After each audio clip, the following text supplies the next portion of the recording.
All right, what is going on, everyone? Happy Monday. Hope everyone had a great and happy 4th. I just dropped a note in here. We're going to be trying out a few new things here. So I want you to bear with me. I appreciate you. Appreciate you sticking with it as we get into it. So I'm going to try, basically what we're trying to do is we've got like a pretty big audience on Zoom from people that follow along. Shelby can drop the link if you all want to drop on Zoom. Look, when I'm doing just like a one-to-one interview, it usually doesn't matter too much. But whenever I've got someone else, we're trying to find kind of the absolute best platform to be able to showcase on. So 1, just toss me a quick thumbs up. Make sure you can hear me. 2, I'm going to share my screen. And Shelby, what I'd love to do is maybe just, let me know how this appears for all of you. So I'm going to try to jump in here. I'm going to try to do this little ditty here to see if we can, do some type of screen share that I'm hoping this is going to, maybe kind of fix some of this. So let me know if you guys can see my screen now. And it looks like a Zoom. Let me know if you all can see that. Just toss me a thumbs up. I've got it in here. And I think I can also still keep myself as a thumbnail for now. Yeah, there we go. What's up? There we go. I got it cracking, right? So let me know if that works for everyone, if they can see that Zoom. So basically what I'm going to do then is Marco should be joining me here in a sec on the Zoom. And we're going to be talking about motivation, right? And kind of I've got some questions for everyone around motivation. 1, what are your thoughts on it? Can you motivate somebody, right? Can you actually move somebody? Can you motivate them? Because I feel like a lot of people, I've heard this before many times, like you can't motivate people. And I think that's personally, I'm going to be interested to see what Marco says, but I think that's bullshit because I think you can motivate people. Now, do I think that if they don't find passion in it, can it work all the time? Probably not, right? You can't over motivate people, right? Like if there's something you hate doing, I can probably motivate you to do it a handful of times. So I'm going to ask him this questions too. The very first thing I want to know is, do you believe you can motivate people? So in the comments, just drop a quick yes or no. Let me know. I've got a new mic setup too. I'd love to know. Just let me know. Hey, Jake, how's the new mic setup sound as well? Shelby, you're going to be coming in live and there we go. So let me know how the new mic setup sounds. I think it's hopefully it sounds pretty good. It sounds pretty good in my feedback here, but let me know. What's up, Vlad? Appreciate you, man. Appreciate you joining as usual. Marco should be joining here in a quick second. Or Shelby made a quick cameo. All right, Marco is on. Fantastic. Marco, are you on the StreamYard? The StreamYard link that Shelby sent over. So, hey, what's up, Marco? So Marco's on LinkedIn, which is great. Now, you can't on LinkedIn pull somebody live on LinkedIn. You have to actually go through a third-party service. So Marco, if you can hear me, brother, Shelby should have sent you a link for this, and you can do that. Shelby will drop this link to you right now. Shelbs, if you can take care of that. Vlad says the mic sounds perfect. That's good.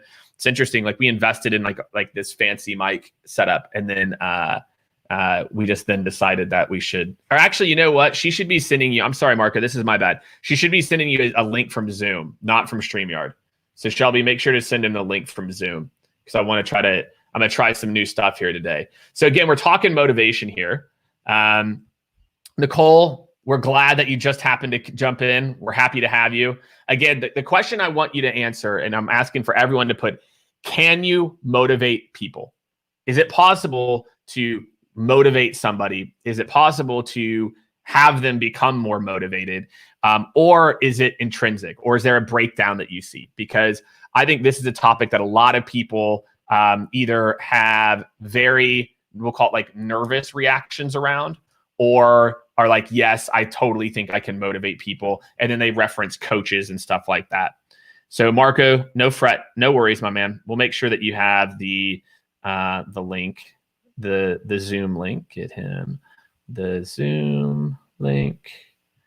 And what I might do here is I can actually make sure, let me see what I can get into here, Marco, if I can troubleshoot myself here.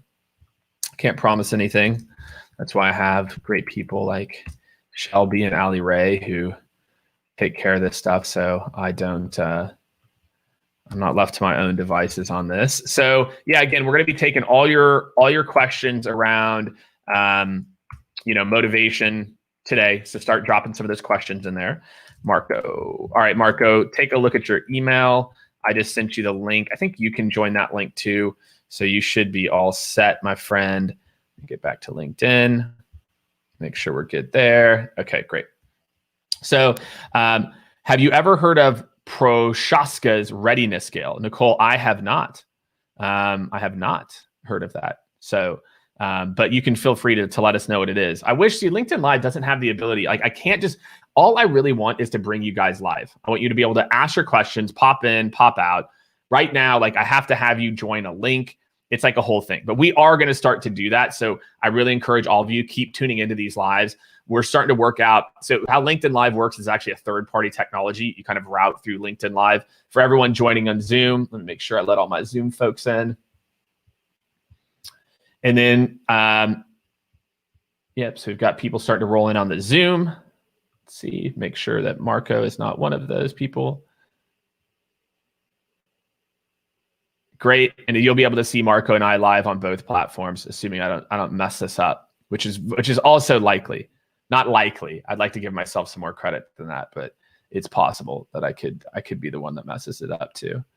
So cool. All right, so we've got some folks. Again, if you're joining on Zoom, do me a favor, drop in company and title. I can already see your name, so I want to know, do we have leaders here? Do we have individual contributors? You can do the same thing on LinkedIn. Let me know, are you a rep who's looking to kind of how to up your motivation or work with your leader? Are you a leader who's trying to up their motivation? Let me know. There we go. There we go. All right, there you are, man. Can you hear me? Do you got me, Marco? Yep, I can hear you. All right, so now I'm going to try the first ever LinkedIn Live to Zoom jump switch here. Actually, you know what? This kind of works here. I think I'm going to leave it like this. Can you hear me okay, though? Marco, I don't think you can hear me. Yeah, dude, we're good. We're all good. Everyone on Zoom, let me know if you can hear as well. Let me know if you can hear and see us. Rana, as usual, I appreciate you joining.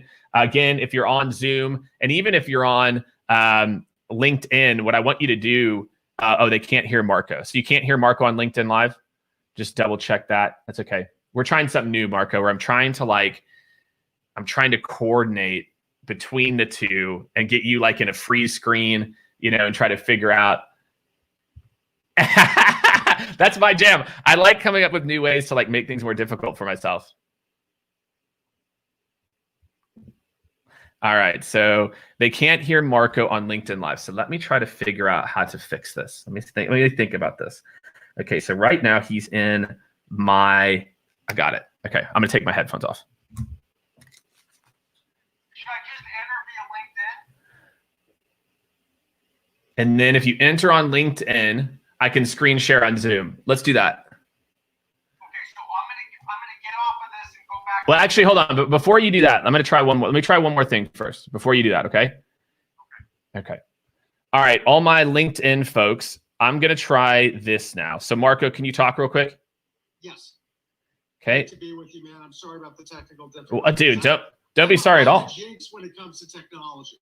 No, dude, no, you're not a jinx at all, man. This is me trying to get cute with it, right? Like this is what I try to do. I try to get cute. Jeremy Ben Israel says Zoom is working fine. Yeah, Zoom is working fine. I got to get to where I make sure that this is working fine. I think we should be almost. I think I'm almost good here. I'm just gonna go ahead and bump up the volume just to make sure on the speakers everyone can hear. All right, let's go to output. Let's max that out. Okay, it's already maxed out. Okay, cool. All right, there we go. Make sure we bring Marco back over here. Okay. All right, so all my LinkedIn folks, let me know if you can hear Marco okay. It sounds like we're good to go. Can you guys hear me? I love LinkedIn. Matt, I think they can hear you. Yeah, I'm getting people. They say they can hear you. I just had to take my headphones off. So All right, here we are. It's 11:08. What's going on, everyone? Again, I really appreciate you tuning in. Again, let us know, again, if you're a leader who's looking for more advice, or if maybe if you're an individual who's looking for more support, or looking for, looking to find better ways to motivate yourself, right, as an individual. And, I had a chance, Marco was kind enough to send me a copy of the book. And so I had a chance to look through it a little bit. So I've definitely have some questions here as well too. Shelby, you can too, if you want. Again, I kind of like this experience. I can see it pretty well right now on LinkedIn Live, but we'll drop the link to the Zoom if you want to join there as well. It's kind of similar for both of these. So tell me a little bit about, Marco, the inspiration for the book, right? So out of all the topics, you're a boutique PR agency of the year, right? Just all the time, right? And you have this amazing practice, and you wrote a book about this like primal motivation, right? And I want you to describe it better than I can, but I think if you can you maybe talk a little bit about the inspiration? Like, why was this a topic that, out of all the different things that you're an expert at, that you chose to dive into? Well, thank you, Jake. And I'm blushing if you can't see me right now from all your beautiful compliments. We met way back when, CrossFit, the black box, man. Exactly. God bless it. There's a line in my book from a guy named Troy Anderson. Troy, if you're listening, I'm trying to reconnect with you or connect with you for the first time. He wrote a book comparing business to the board game of Go. The Chinese board game with the white pebbles and the black pebbles, and you surround your opponent. And one of the adages for that game is, quote, "Don't get too attached to your first moves." My first move out of the gate was, I should write about what I know about. I'm a PR and marketing and comms guy. I have a boutique agency. I've worked at the biggest agencies. Let me write about how to get it out there, right? During this cluttered, crazy world. The echo chambers that we're all dealing with. How do you penetrate, et cetera, et cetera? Well, I stepped back with the encouragement of my agent. And he said, you know what? Marketing books today are a dime a dozen. Yeah, exactly. Go deeper than that. Be more original than that. Give us the connection between the most successful people that you've worked with. And I sat on my couch on an Upper West Side apartment that I had turned into an office that you, Jake, visited. I've been there. Those 5 That's right, man. And told me about scale. And I said, that is a winning idea, brother. So I'm back at that office, and I'm literally on the couch, and I'm with my business partner, Liel. And based on him and my agent, Michael Palgan, they started challenging me. And I said, wow, well, what they have in common is they're fucking nuts. They're crazy. Crazy in a good way. Right, they're right. Eccentric. They're out there. They're free spirits. They're march to their own drummer, et cetera, et cetera. And I went to bed that night, and I was so inspired. I got up the next morning, and I came up with the acronym. I had taught a year before at Fordham as an adjunct, and before that at NYU. And I put on my syllabus every year the Heath Brothers, Made to Stick. You probably read it. Yeah. Your audience has read it, et cetera. And they have a great acronym success. The acronym for my book is Roaming. So the book is called Primitive, Tapping the Primal Drive That Powers the World's Most Successful People. It came out at the height of COVID on, coincidentally, my birthday, April 14th. Wow. And not an easy time to get it out there, but thanks to you and other people that have taken interest. And I don't know if you saw it, got buried in more important news, but we actually made it onto the Wall Street Journal bestseller list at number 4 at the end of last week. So awesome. Congratulations, man. And what was supposed to be about marketing and PR and communications turned into something deeper, about business, about self-help, about motivation. Be happy to talk about that. Yeah. A little bit of memoir. So sometimes, yes, we write about what we know, but I think the punchline here, Jake, is sometimes we know more than we give ourselves credit for. I agree. And so that was it. This was the topic that, as you really thought through, this was the topic that got you motivated, and I guess hit your primal. Absolutely. I mean, look, there are a lot of great agencies out there, and there are a lot of great practitioners. I think one wonderful thing about the agency world, and you know this from consulting, Jed, is that you can eat at the buffet of your professional life. Yeah. You don't have to just have that same course day in and day out. You are a decathlete within your profession. And I've been fortunate to do that, whether it's working with Fortune 500 CEOs, whether it's working with startups of unicorns, whether it's working with mad scientists, crazy artists, et cetera, et cetera. And for me, I will out myself as a neurotic, shrink-going Jew on the Upper West Side of Manhattan. I happen to be far from Austin, Texas, but I'm in Austin in spirit. I'm in Great Barrington, Mass, in southwestern Massachusetts in the Berkshires. And I was fortunate enough to have a place to escape to, and I did escape here. And it allows you to get deep with it. Yeah. In the words of one of the characters in my book, Alan Lightman, who is the only professor at MIT that has taught both the hard scientists, in his case physics, and also the humanities. He's now a social entrepreneur. He's an amazing writer. He's a TED speaker. He wrote a book called In Praise of Wasting Time. That's right, you heard right. In Praise of Wasting Time, based on a TED Talk. And I think wasting a little bit of time and thinking deeply and originally and creatively, and all these words that are overused, but in our heart we know what they are, and get out with it. So I've heard these terms like disruptor and change agent and rebel and maverick, free spirit, iconoclast. I mean, the list goes on and on and on. The big point of the book, guys, is that there's something deeper happening. There's something that goes back tens of thousands of years. And oftentimes we don't trust that intuition. We don't believe in what's innate, what's instinctive. And what I've seen, the people who have built the most successful organizations and have had fun doing it, have made an impact doing it, have retained their independence doing it, are those that can tap into those primal instincts. And the good news is you don't have to be born that way. There is much you can do to learn from others. And hopefully there's enough of an RX prescription element in my book to help people do just that and no longer be the good little boy, good little girl, stand in line, get straight A's, go to the right school, and then hate their job and be frustrated and say, what the hell am I doing with my life? Yeah. So talk a little bit about roaming, right? So I had a chance to kind of take a look through. So roaming is kind of the acronyms that you set up the chapters with, right? That kind of talk through it. So how did you, and again, when you're thinking about putting this together and you're thinking about, the point or the message that you want to get across, maybe talk a little bit about like, what is roaming, right? And again, obviously someone, they're not going to, you got to pick up the book, step one, and make sure we drop the link for the book. Okay, everyone, make sure to drop the link, Shelby, for the book. Check it out. I mean, when Daniel Pink, who's one of my favorites, Barbara Corcoran, who I also love, give you ringing endorsements, I think that's about all you need to hear.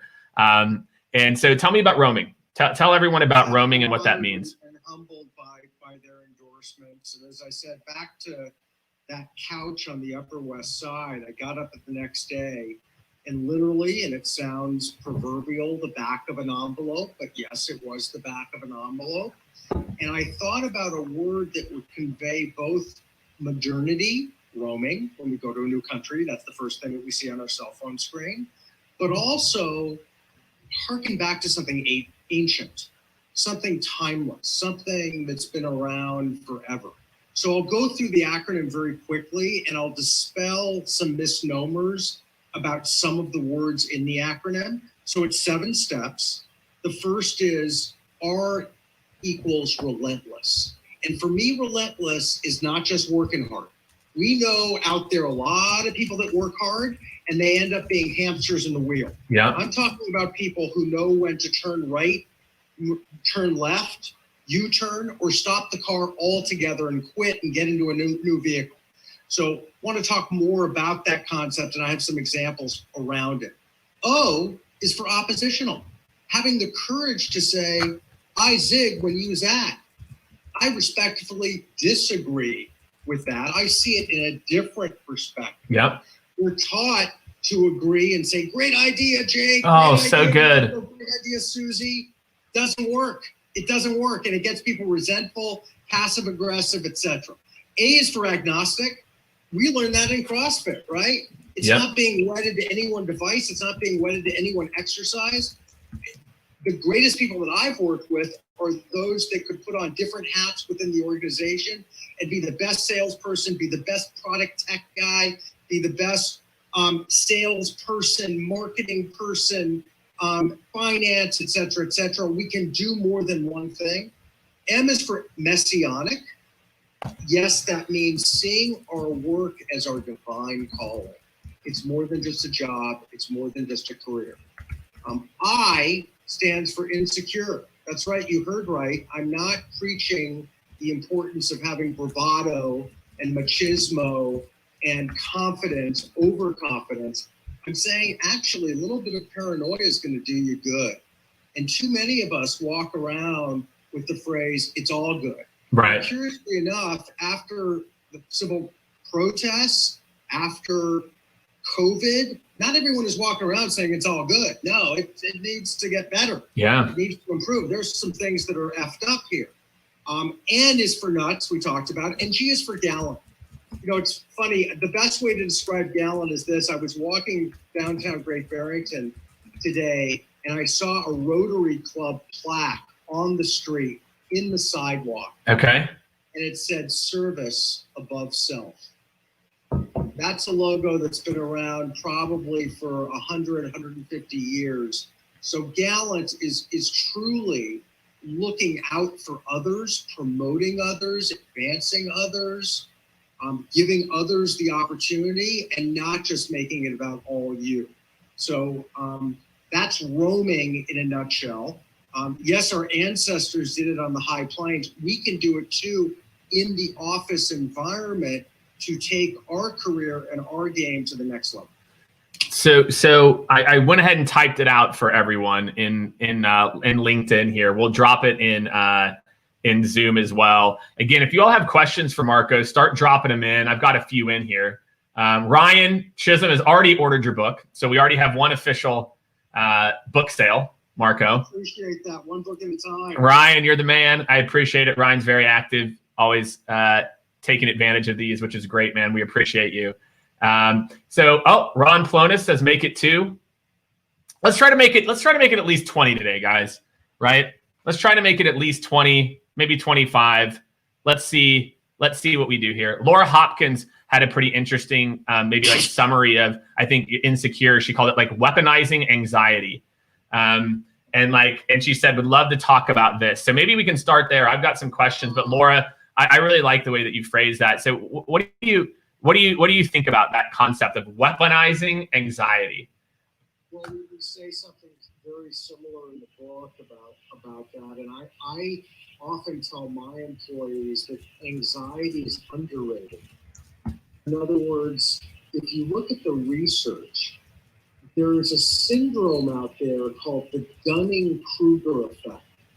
Have you heard of it, Jay? No, the Dunning-Kruger? Dunning-Kruger effect. Dunning-Kruger effect, no. Look it up on Wikipedia. Okay.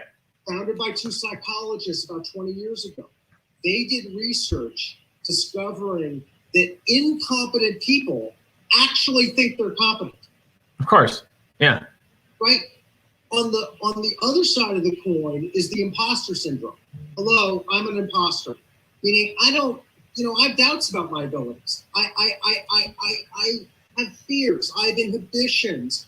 I'm getting over many of them, but I find them as the greatest motivator. If the flame is too high, it's debilitating. Right. If the flame is at the right height, it can take you to new heights. So I'll give you an illustration. I got pissed off with all the thousands of business books out there and the hundreds that I've read that either people were just telling war stories and it was all good and they just had the Midas touch, God bless them, but it wasn't very revealing, it wasn't very vulnerable, Or you get stuff that's interesting and research-based, but there's no human face. It's like, I don't even know you, Miss Writer, Mr. Writer. Who are you as a person? So I'm an open book, pun intended. And I shared a lot of the people that I've worked with over the years. And many of them, most successful, are those that also call themselves imposters. I'll give you one quick example. My former colleague and current friend, Ricky Jory, runs marketing for YouTube in all of EMEA. We quote her in the book as saying, she's the most insecure person she knows, quote unquote. That's how she sees it actually as an advantage. She doesn't take things for granted.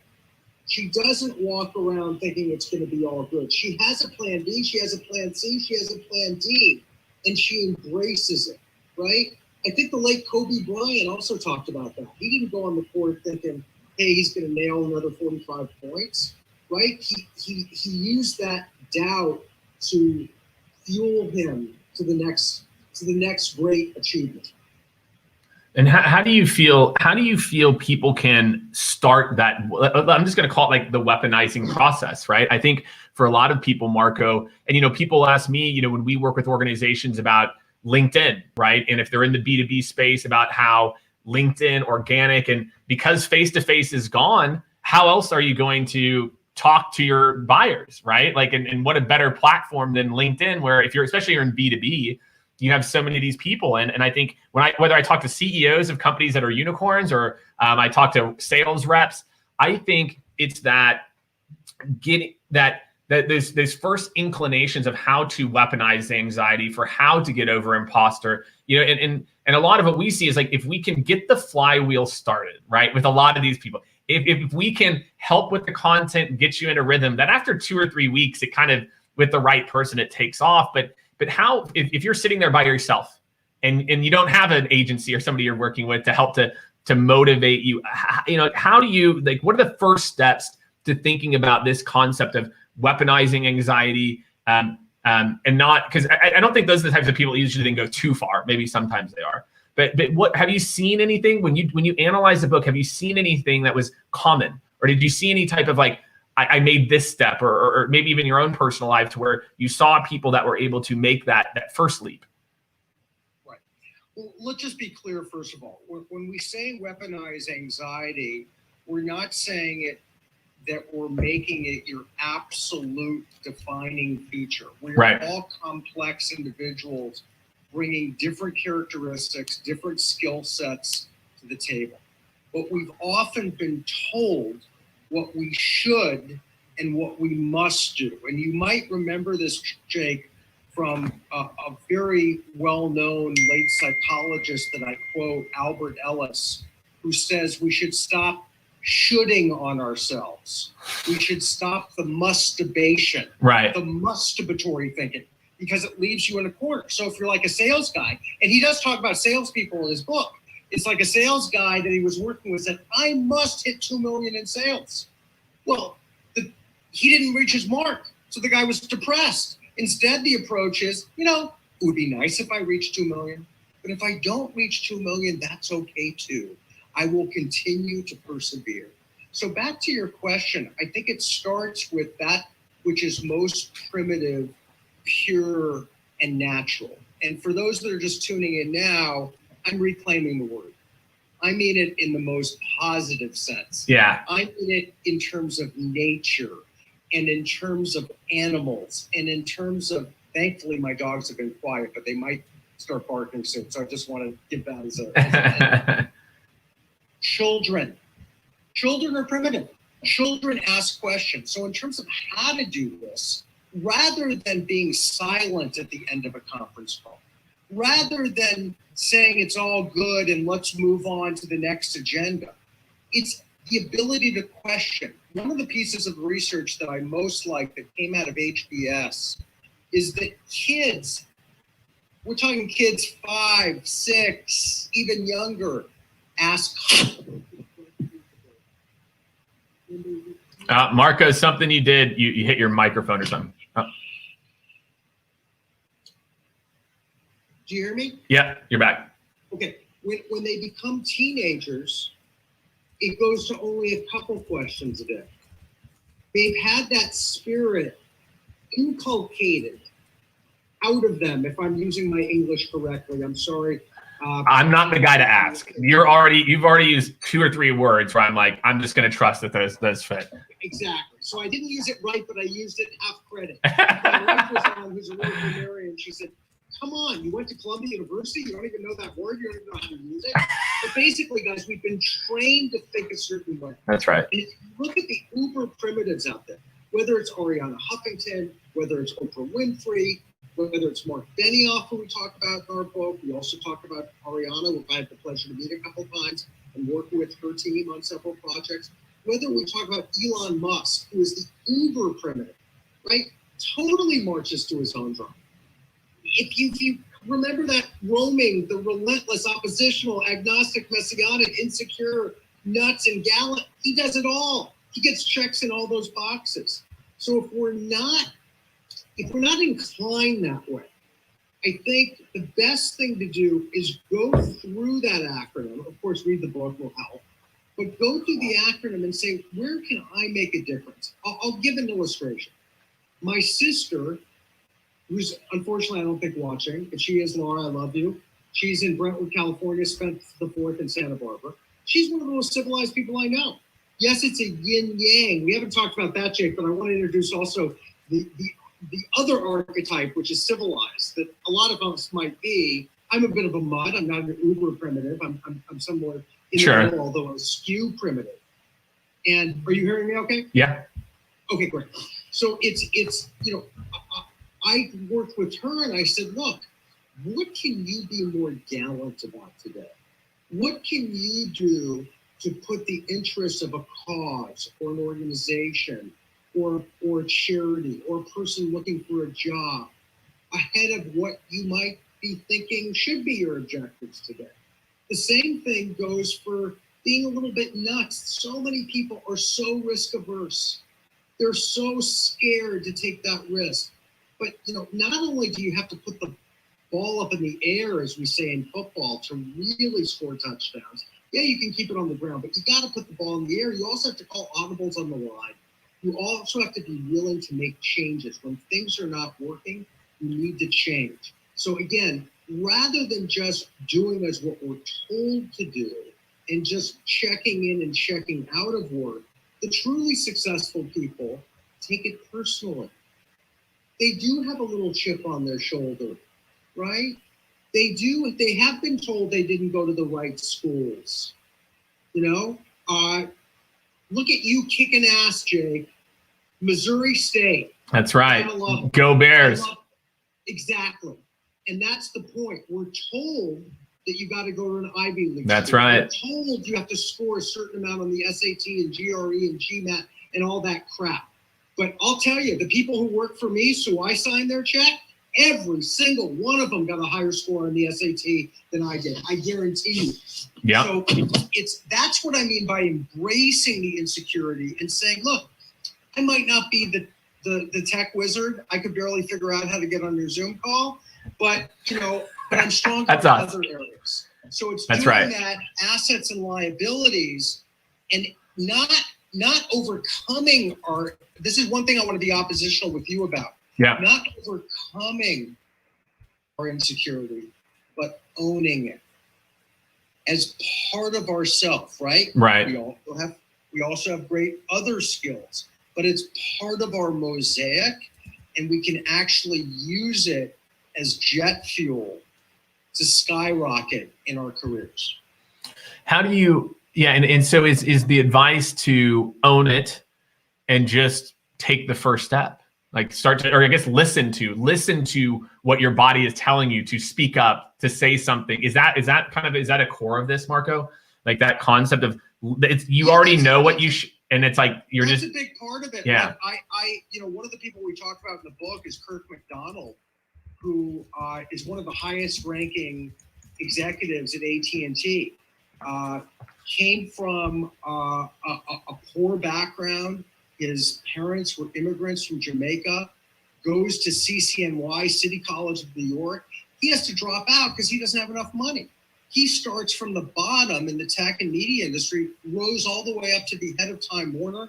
He was my client when he was president of Pubmatic, a leading ad tech firm. And now he's leading the whole ad tech side of AT&T, the ninth biggest company in the country. When I interviewed him, he said, Marco, I'm an imposter. I said, Kirk, I'm one too. We both are. So we don't walk around with the t-shirt saying, I'm an imposter. Right. It's part of our identity. And it means, like the old tagline for Avis, we try harder. We don't take things for granted. We are a little bit paranoid, right? And that is key to enabling us to be not just more successful. I would argue something else. And this gets back to Ricky Drury, who works at YouTube, to be more likable, right? To be more approachable, to be more vulnerable, to be honest with our team when we're having a shitty day and we didn't make our numbers, rather than the swagger of, we'll get them the next time and not admitting any of the setbacks. That's a turnoff. And in today's world, it's no longer credible. Yeah, and I think people see through that pretty quickly now. I've got a question for you from the book. So going back to some of the first components of what you talk about, you have a section called Be a Quitter, right? And you talk a little bit about kind of your in-between corporate life and your current world. I think you went back to, if I remember correctly, you also went back to the agency world for like a brief stint in between and then came back. So you talk about being a quitter. What does that mean? What do you mean when you say be a quitter? Great question.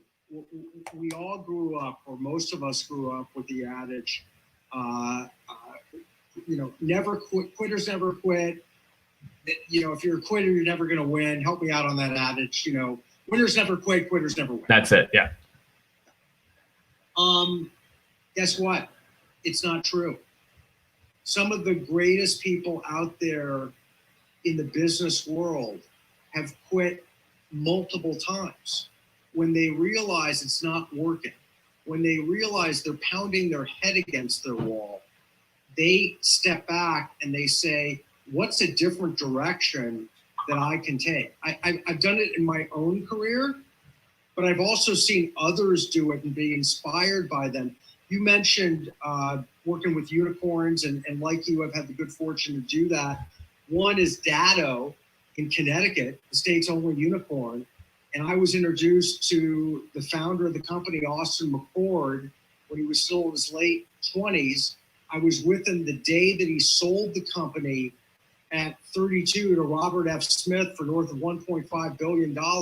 This was a guy who had a 2.2 grade point average from RIT, Rochester Institute of Technology, and it took him 6 years to get his undergrad. And to be with him that day was one of the highs of my career. Well, a year later, he calls me and he goes, I'm leaving Datto. I go, wow, you didn't want to take it to the next height? No, I have other things to do. Went to General Catalyst, now doing other things. So we need to trust that instinct that tells us we can be in touch with our own mortality, right? We're all living through a very existential time right now. We can be more hunters than farmers. And you guys know this who are in sales, Jake, direct, indirect. We need both. We need both farmers and hunters.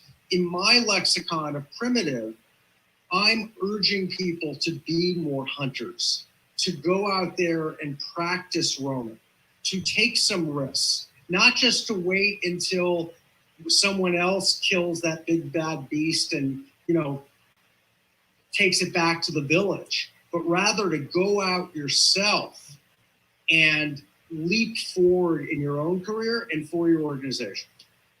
I love that. And again, like the only way to get there is by quitting, right? By quitting the things that don't serve you at that point, Sometimes that's the only thing to do, that you have to say, I've tried it. And I did in my own career. When we met, you didn't know this, but I was actually depressed. I was depressed to be back in the cubicles of the largest PR firm in the world, Burson Marskam. And it was during an economic downturn. And I talked to my wife, and I was very revealing about this in the book. And a hunter, a true primitive, guy named Mike Clays, who I profile, who didn't do his timesheets and was a horrible manager, and a lot of times didn't show up to work, and his office looked like a hurricane hit it. He was, in my view, not just the quintessential hunter, he was what we're talking about in Primitive, right? He marched to his own beat. He was the non-conventional, non-traditional hire. And I realized, I need to get back and reestablish that corporate agency credential. But after a few months, I realized this isn't me. I like the work. I like the clients. I like many of my colleagues, but I can't flourish in this environment. It is like being a plant and planting yourself in the desert when it's dark. You're not going to grow. Right. So sometimes quitting equals replanting yourself in more fertile soil. And it's very scary to do that. But part of doing it is really getting in touch. And this is on the messianic side, if I can transition a little bit. Yeah. When I first heard that term messianic, I thought, like the Messiah? That's like, a cult? Yeah. You're going some like a crazy way when people hear that at first, I'm sure. Right. It's like beyond passion, beyond enthusiasm, etc. I had a guy who was the senior right-hand man for Edgar Bronfman Sr., who in the late 80s, actually, 89, I worked for them for a year. And he was a great guy, passed about a couple of years ago. And he told me on my first day, he said, Marco, sometimes in life, you got to create your own credentials. So a couple months later, I met with his chief of staff, and he said, the most successful people I've met in my career have been messianic, meaning they have such zeal for what they do.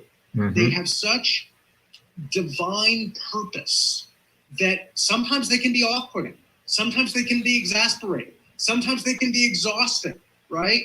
But I would say when I saw all the great stuff you're doing with Scale, I said to myself, Jake is messianic for the first time. And this is a lesson out there. You're never too young or too old. I'm 56. For the first time in my career, I'm messianic about what I'm doing. I see the writing and the speaking and the consulting as what I need to do on my short time on this planet. So I was talking to a client who's a former Fortune 500 CEO the other day, and he said to me, he was interviewing someone for a job, and the first thing they asked in their early 30s was, tell me about your 401k plan.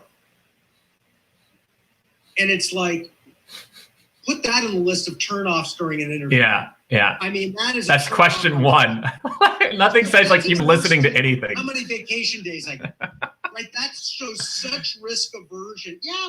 So you've got great, but it's not the priority. So what I'm getting at for those people, don't be like me. Don't toil in the cubicles and take Zoloft to be depressed. Get your ass out of there and connect with what your purpose is in your professional life. And I think if I can maybe like add to that for all the leaders out there. So if you're a leader and you're listening, you know how I've always viewed my job. My job is to help people to get to that point, whether it's here, whether it's being an entrepreneur, whether it's going to get their MBA. I think too many leaders inside of organizations, instead of fostering that, like my job is to help to understand, like, what are the conditions that your plant thrives best under? Is it here? Fantastic. I'm going to make sure that I provide new opportunities with more fertile ground internally. And if it's not, if you want to go be a DJ, let's go help you be a DJ. If you want to go do this, you want to go get your MBA, go get your MBA. I'm going to help you. I'll go vouch for you. I'll help you to write your letter. And I think as leaders, sometimes we get locked into motivating individuals based on the confines of the box of the job, as opposed to really understanding that your job as a leader is to help people on their next journey and to enable that in your organization as much as you can. And if not, I mean, the amount of conversations, I'm sure you've done the same thing, Marco, the amount of conversations I've had with people to say, is this where you're most passionate?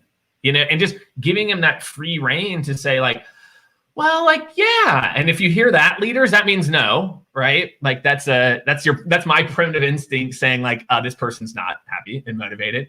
And I feel like as leaders, what you need to take away from this is this idea that motivation comes from helping people to understand their own conditions, not telling them, hey, you're a ficus. You need to be watered here, here, and here. And it's like, maybe they have some traits of that, but your job really from a coaching standpoint is to help them to understand and support that versus tell someone.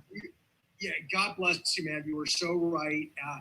I'd like to refer back to Kurt McDonald at Xander/AT&T. When I started working with him back at the end of 2012, he said to me, the two qualities as a leader that are most difficult for him to teach are intellectual curiosity and self-motivation.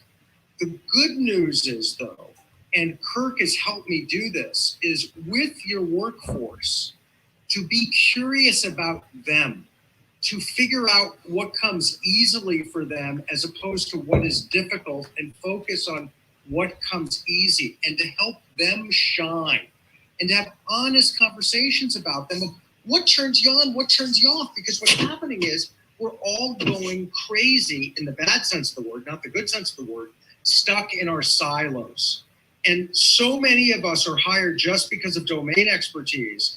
And I'll take talent over domain expertise any day, because domain expertise gets rusty. But even for those who love to specialize, and God bless them, we need both, they still want some ability, like the book says, range. They want to be able to roam and experience different facets of their job, of the organization.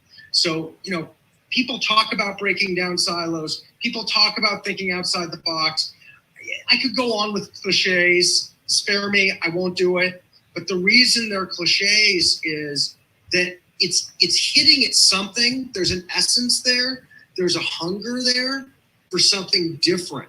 Yeah. And, I think corporate America should be put on the couch. And I mean the therapist couch. And I'm not, and there's a reason when you watch Billions and you see the life coach, but she's not a shrink. I couldn't have gotten where I did in the business world without therapy. You have to be introspective to figure out what you want in life. And once you're introspective, then you can help others get what they want in life.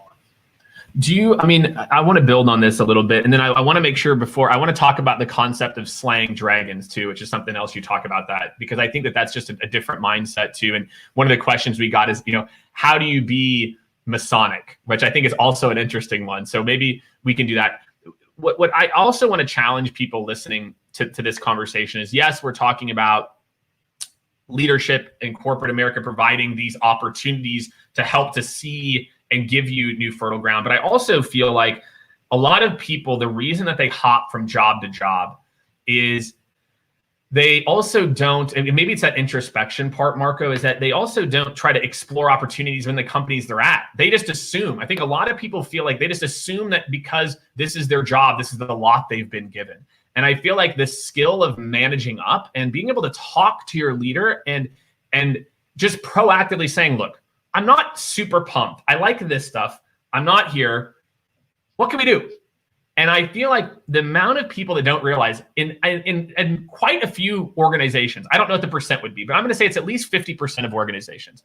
I have a feeling that the organization would be like, okay, how do we make this work for you?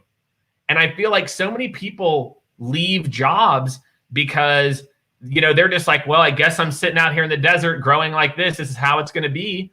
Like, you have to take your own personal development under consideration too. And you've got to, you have to, if people are making an investment in you and if they're not making an investment, that's a different conversation. But I feel like a lot of frontline, and it actually goes up, they don't actually give leadership an opportunity to open those doors, to provide better watering and shade and these types of things by communicating that you actually don't know I'm an aloe plant and I need this.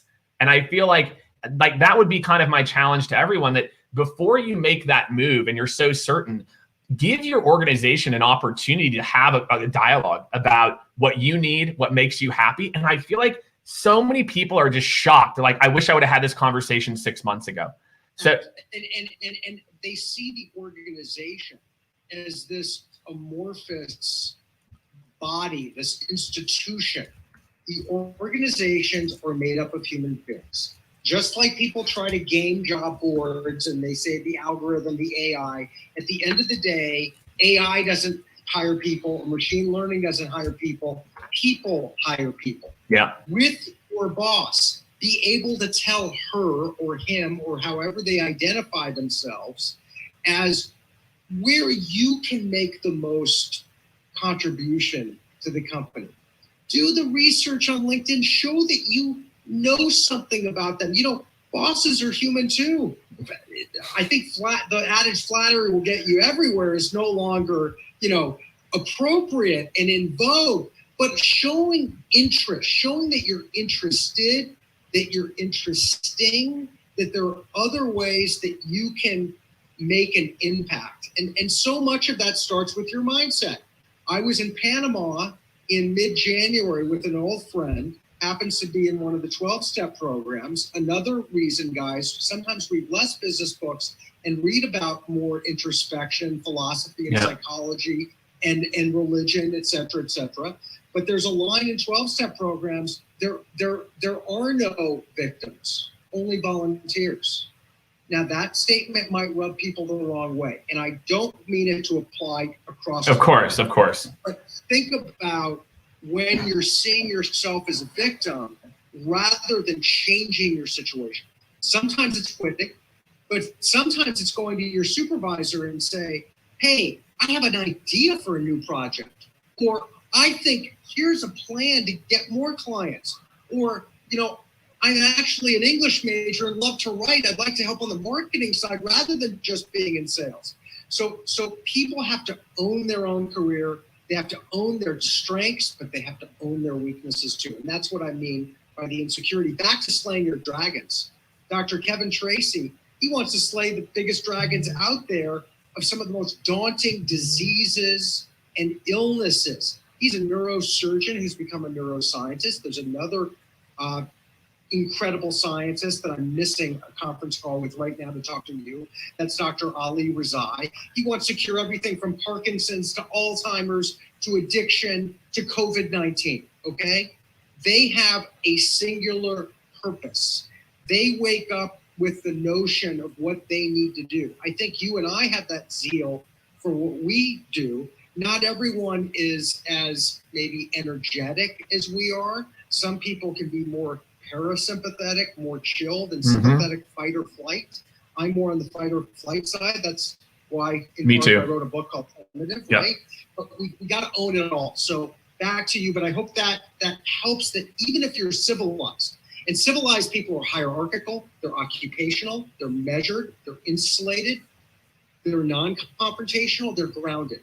We need a mix. In our book, we talk about how Benioff reached new heights because he has a co-founder, Parker Harris, who is more civilized, who crosses the T's, dot the I's, more process-driven. We need both. All right. So talk about this idea of, you know, slaying dragons for individuals, right? So if you're an individual and, you know, or maybe even just thinking, how does some of this play out in the first 10 years of your career? You know, where you're still kind of in that, am I quitting or am I learning and it's really hard? Am I, you know, is this the right level of discomfort and failure? Is this too much? Like, I feel like this is kind of, and by the way, there is no, you know, I know that there's no right answer to this question, but I just am curious, like when you were writing the book in particular, how did you, you know, when you think about someone earlier in your career, how can you take some of these and really apply a framework, and only you will know, right, as an individual, but how do you think someone, like, let's say first 10 years, when they read the book, how should they be, like, what, you know, is there a lens, or is there, you know, some key things that you think people should key in on out of all of the chapters or all of the sections? And it could be not, but I'm just curious. Oh, what a great question. So many thoughts going through my brain. Yeah, there's like 8 questions in there. So two books in particular. One is The Body Keeps the Score.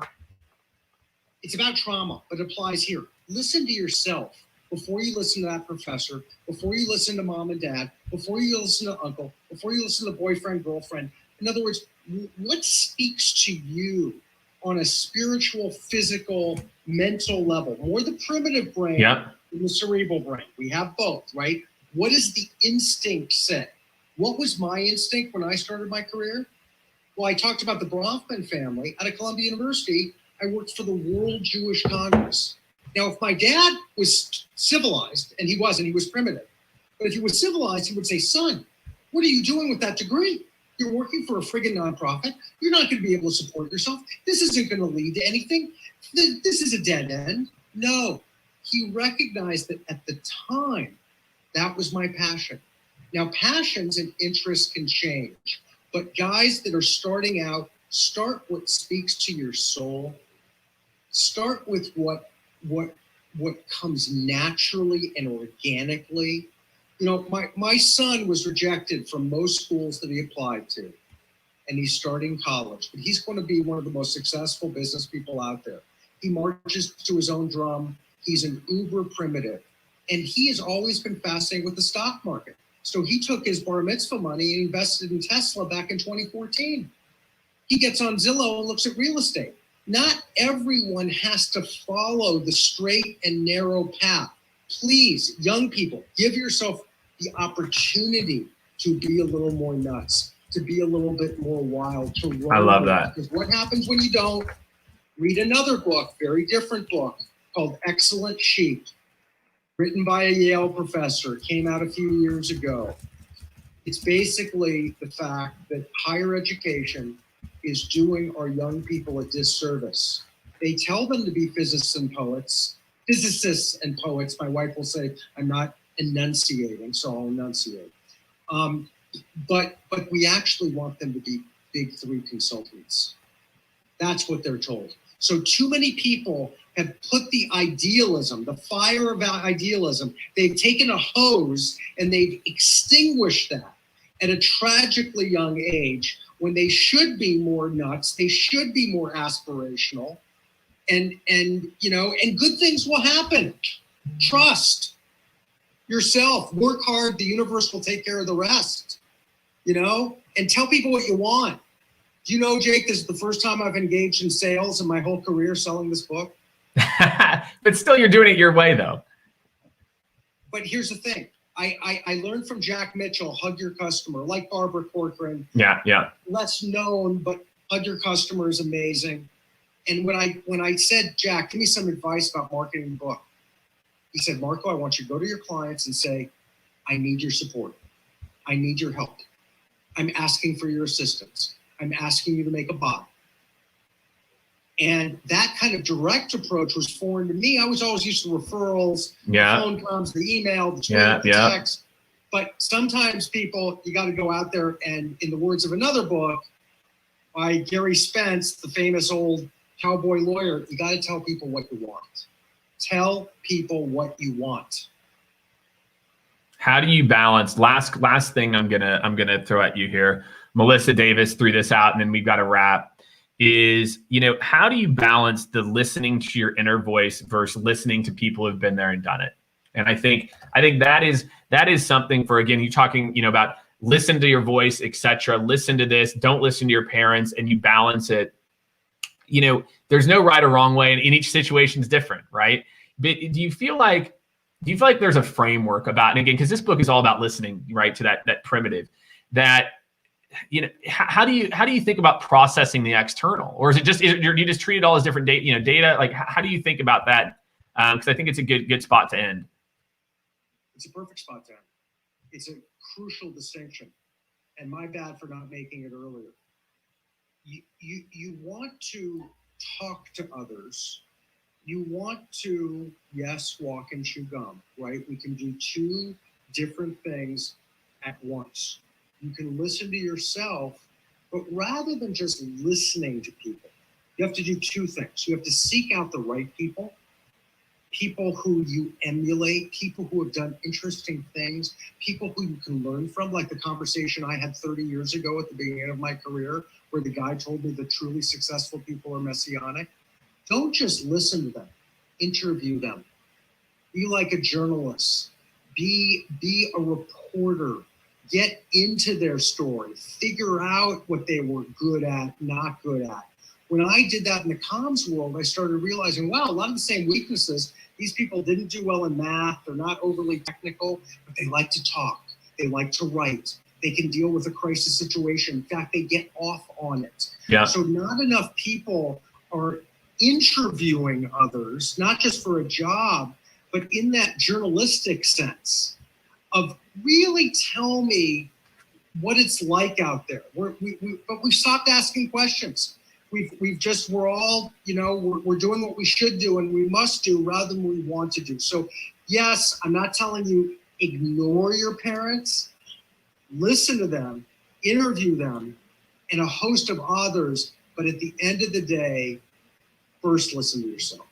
And as they say, putting yourself first is not selfish. I wish I would have learned that line when I was in my 20s, 30s, and 40s. Yep. I love it, man. Well, Marco, it's good to catch up, man. I'll hit you up so we can just catch up one-to-one too. It's been too long, man. I love it, man. Awesome work, man. Thank you so much, everyone. Again, we dropped the link in the chat, both in LinkedIn and Zoom. Please go check out the book. I'm just getting into it. It's such a really nice framework for those of you who are thinking about, man, I want to trust myself more. I know that I should be trusting myself more. I think hopefully it kind of gives you the courage to make that leap and to think about your own life and career in that same, and we can learn from Marco and his experience. So the best salespeople out there, they're primitive. I think so too, man. They're hunters. They're not farmers. That's exactly right, man. And I know that about myself. I love current customers so much and I work and interact with them, but I like growing their business, not catching up about the tea on Tuesday. So you're 100% right. So, all right, everyone, thank you so much. I really appreciate all of you. Marco, thank you, man. This is a lot of fun. Take care. Really enjoyed it. We'll catch up soon. Have a good one, everyone. You too. Bye-bye.